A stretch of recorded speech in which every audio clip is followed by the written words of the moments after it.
Hello everyone, আমার YouTube চ্যানেলে তোমাদের সবাইকে স্বাগত জানাই। আশা করি তোমরা সবাই সুস্থ আছো, ভালো আছো। আজকে আমি তোমাদের সাথে তোমাদের ক্লাস 11-এর তোমাদের যে বাংলার বইটা আছে, বাংলা ভাষা ও সংস্কৃতির যে বইটা, তার দেখো প্রথম অধ্যায় প্রাচীন বাংলার সমাজ ও সাহিত্য, এই চ্যাপ্টারটা নিয়ে আলোচনা করব। চর্যাপদ যে আবিষ্কার, চর্যার ভাষা, চর্যাপদের দার্শনিকতা, ধর্মমত, সমস্তটাই তোমাদের সাথে আমি আলোচনা করব। ভিডিওটাকে কেউ স্কিপ না করে পুরো দেখতে থাকো। আমি তোমাদের লাইন ওয়াইজ ভালো করে পড়িয়ে বুঝিয়ে দেবো, কেননা টেক্সটটা পড়া কিন্তু খুব দরকার, কেননা তোমাদের যেহেতু এমসিকিউ টাইপ কোয়েশ্চেন থাকবে, তো সেই জন্যই ভিডিওটা স্কিপ না করে পুরোটা দেখতে থাকো। দেখো, ভৌগোলিক অবস্থান ও ঐতিহাসিক দিক নির্দেশ। প্রাচীন বাংলার সমাজ ও সাহিত্য বিষয়ে অবগত হওয়ার জন্য প্রথমেই আমাদের তৎকালীন বাংলার ভৌগোলিক সীমা সম্পর্কে একটা স্পষ্ট ধারণা করে নিতে হবে। আমি একটুখানি পড়ে দিয়ে আমি বোঝাচ্ছি তোমাদের, সমস্তটাই তোমাদের সাথে আলোচনা করব।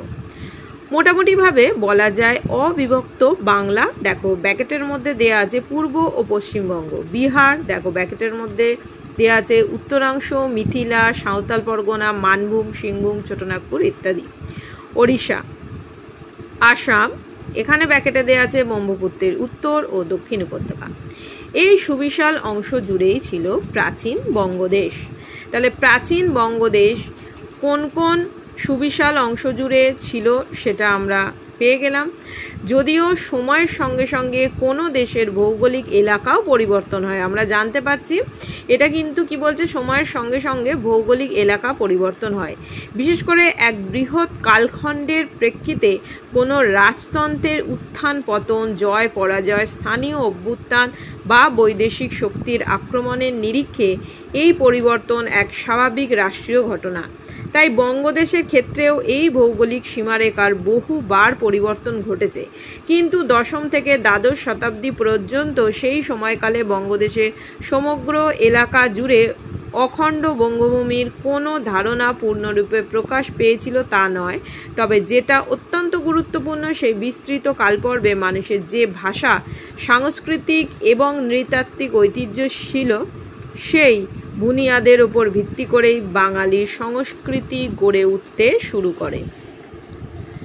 তাহলে আমরা এখান থেকে বুঝতেই পারছি ভৌগোলিক এলাকা পরিবর্তন হয়, আমরা দেখলাম। আর বিশেষ করে এটা এক বৃহৎ, যখন বলছে কালখণ্ডের, ধরো অনেক সময়ের পরিপ্রেক্ষিতে কোনো রাজতন্ত্রের যখন উত্থান হচ্ছে, তার পতন ঘটছে, আবার ধরো কোনো জয় হচ্ছে, পরাজয় হচ্ছে, এইগুলো যখন হবে, এবার ধরো কোনো বৈদেশিক শক্তি আক্রমণ করছে, এর ফলে একটা পরিবর্তন ঘটতে চলেছে, সেটাই এক দেখো স্বাভাবিক রাষ্ট্রীয় ঘটনা। তাই বঙ্গদেশের ক্ষেত্রেও কি বলছে, এই ভৌগোলিক সীমারেখার কিন্তু অনেকবার পরিবর্তন ঘটেছে। কিন্তু কি বলছে দেখো, দশম থেকে দ্বাদশ শতাব্দী পর্যন্ত সেই সময়কালে বঙ্গদেশের সমগ্র এলাকা জুড়ে অখণ্ড বঙ্গভূমির কোনো ধারণা পূর্ণরূপে প্রকাশ পেয়েছিল সেটা কিন্তু নয়।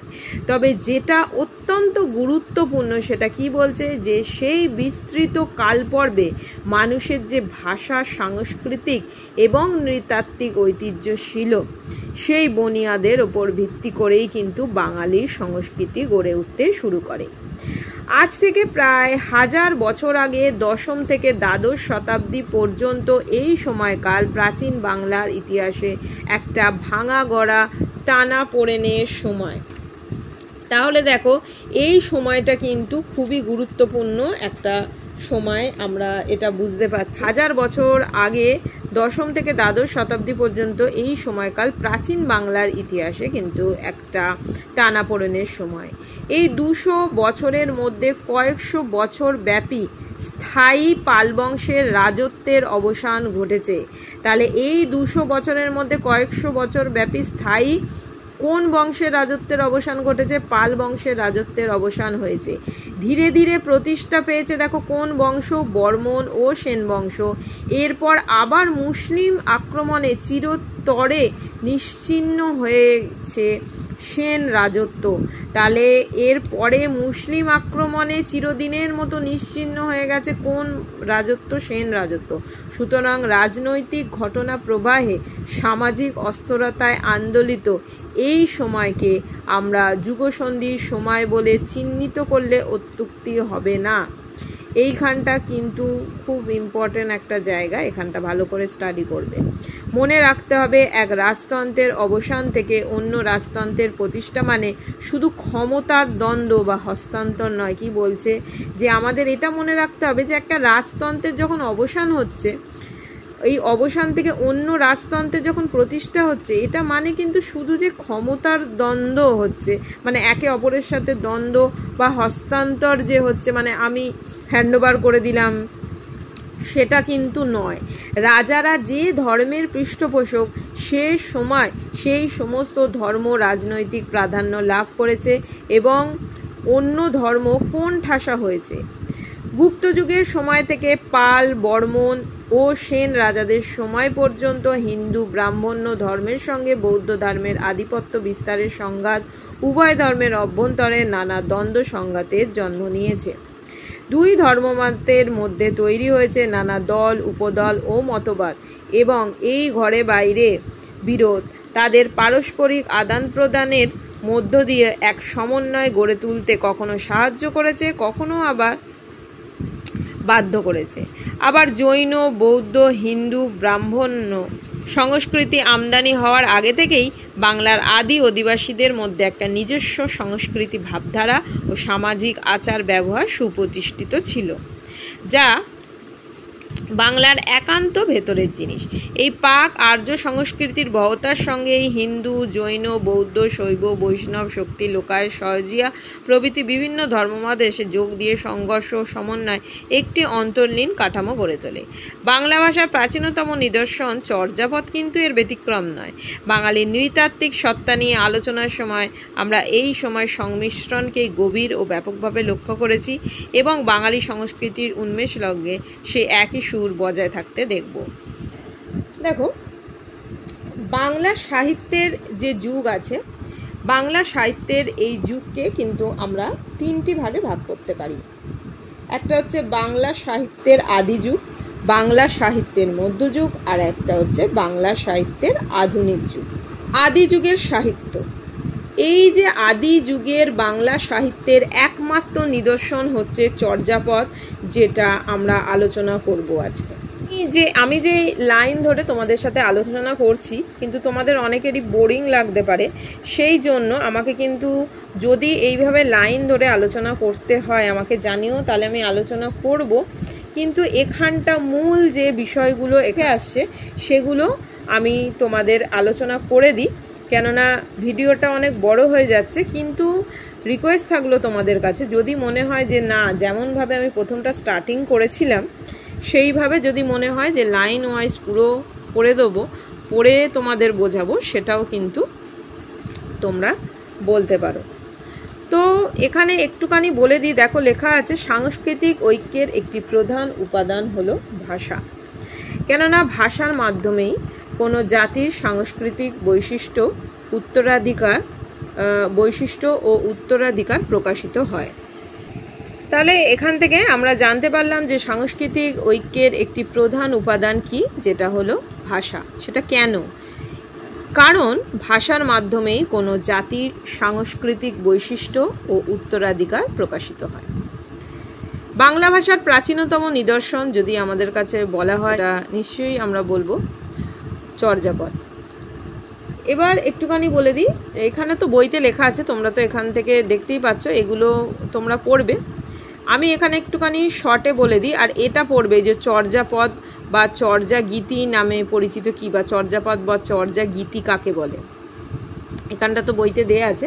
চর্যাপদের আবিষ্কার খুব ইম্পর্টেন্ট। চর্যাপদের আবিষ্কার হরপ্রসাদ শাস্ত্রী 1907 খ্রিস্টাব্দে নেপালের রাজদরবারের গ্রন্থাগার থেকে চর্যাপদের পুঁথিটি কিন্তু আবিষ্কার করেন।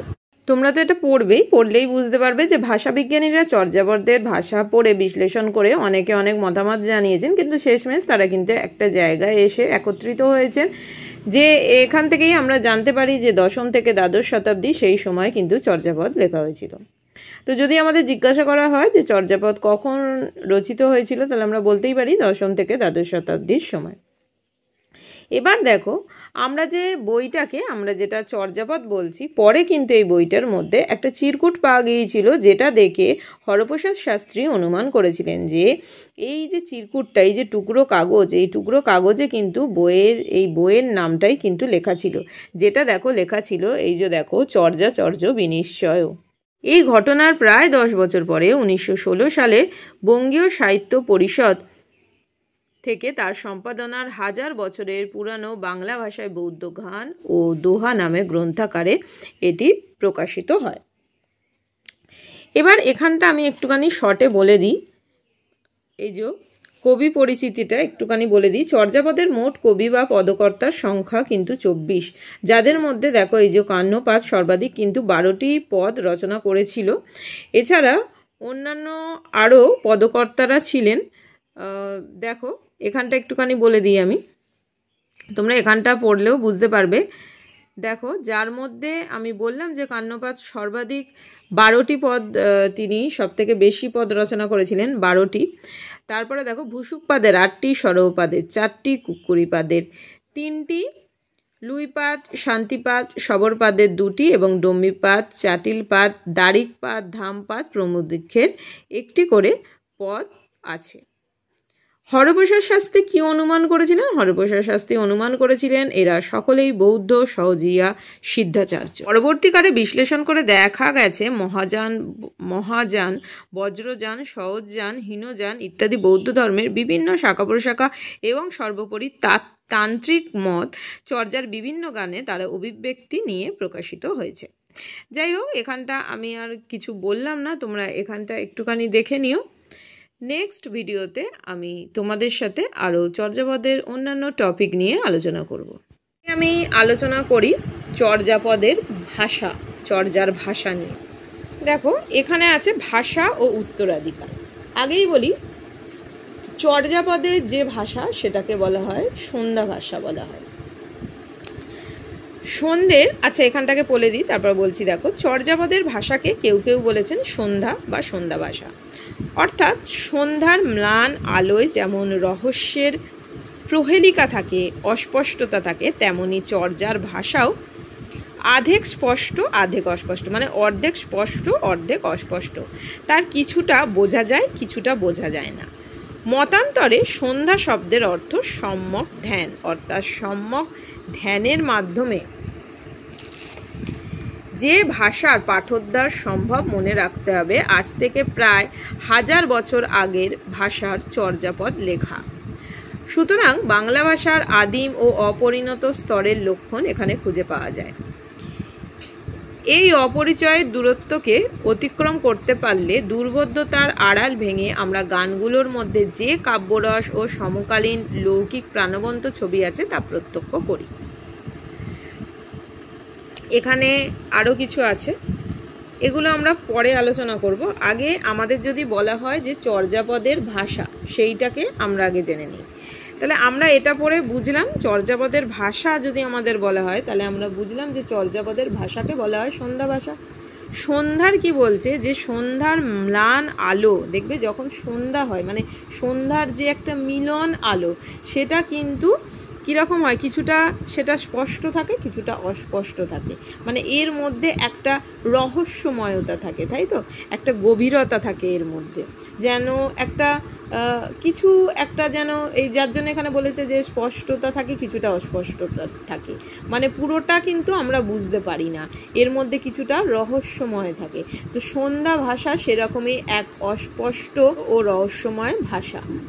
আবার দেখো এখানে বলা হচ্ছে যে মতান্তরে আবার কি বলা হয়েছে, সন্ধ্যা শব্দের অর্থ হচ্ছে সম্যক ধ্যান, অর্থাৎ সম্যক ধ্যানের মাধ্যমেও কিন্তু এই ভাষাকে বুঝতে হয় বলে এর নাম সন্ধ্যা ভাষা কিন্তু হয়ে থাকতে পারে।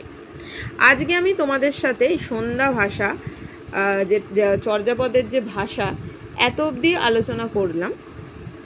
নেক্সট ভিডিওতে আমি তোমাদের সাথে চর্যাপদের অন্য দিকগুলো নিয়ে আলোচনা করব। নইলে তোমাদেরও হয়তো এটা বোরিং লাগতে পারে বা ভিডিওটা বড় হয়ে যাবে। আজকে ভিডিওটা এখানেই শেষ করলাম। এরপর আমি তোমাদের সাথে আলোচনা করব নেক্সট টপিকগুলো নিয়ে চর্যাপদেরই।